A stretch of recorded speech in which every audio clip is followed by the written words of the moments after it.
তো আমি বললাম যে ভাই চলেন আল্লাহ ভরসা দেখা যাক কি হয় রাস্তায়। আমি সব দিনই কালামপুরের আগে আমি কোনোদিন কারোর সাথে কোনো সময় টক্কর নিয়ে গাড়ি চালাই বা আমি স্পিডেও চালাই, আমি রিল্যাক্সে আমি আসি। কালামপুরের পরে তারপরে একটু গাড়ি চালানোর চেষ্টা করি যে একটু দ্রুত যাওয়া যায়। কালামপুর পার হওয়ার পরে আমি আসার পরে একটা গ্রিন লাইনের এসি ওভারটেক করলাম। সামনের থেকে ট্রাক চলে আসছে, আমি এক বাউলি দিয়ে যখন ঢুকছি তখন ওই যাত্রী পিছনের থেকে সামনে এসে বোনাটা এসে বসে আমার বললো কি ওস্তাদ গাড়ি চালান কত বছর? আমি বললাম কেন ভাই হঠাৎ করে এই প্রশ্ন কেন, একটা বাউলিতে এই খবর? পরে বললো যে ভাই আমি গাড়িতে তো প্রায় আসা যাওয়া করি, আমার খুব পছন্দ হলো ভাই, আপনার ওভারটেকটা আমার খুব পছন্দ। আমি বললাম ঠিক আছে ভাই বসেন এখানে। তো আমার একটা উনি সিগারেট চালাই দিল, দিয়ে বললো যে ওস্তাদ সিগারেট খান? হ্যাঁ খান, তাই দেন। দিল উনি, সিগারেট টানতেছি। তো আমার বলতেছে যে ওস্তাদ সামনে কয় গাড়ি ওভারটেক করে?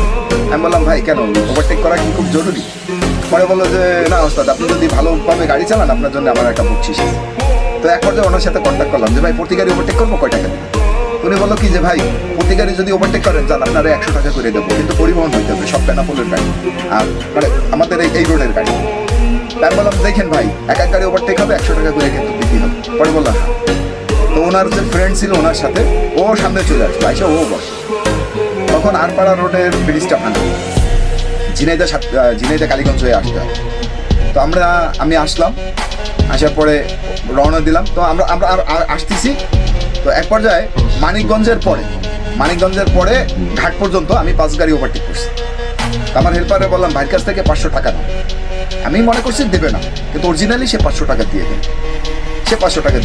আমি আশ্চর্য হয়ে গেলাম যে আসলেই তো দিল। তো এক পর্যায়ে ঘাট পার হওয়ার পরে ঘাট থেকে বেনাপোল পর্যন্ত সর্বমোট আমার 24 গাড়ি ওভারটেক। এদিকে আসার পরে আমার 19 গাড়ি ওভারটেক, সব মিলে এই 2400 টাকা উনি আমাকে দিয়ে দিল। উনি বললো যে ওস্তাদ আপনারে বলছি এক গাড়িতে 100 টাকা, 24 গাড়ি ওভারটেক হয়েছে আপনার, এই নেন আপনার 2400 টাকা।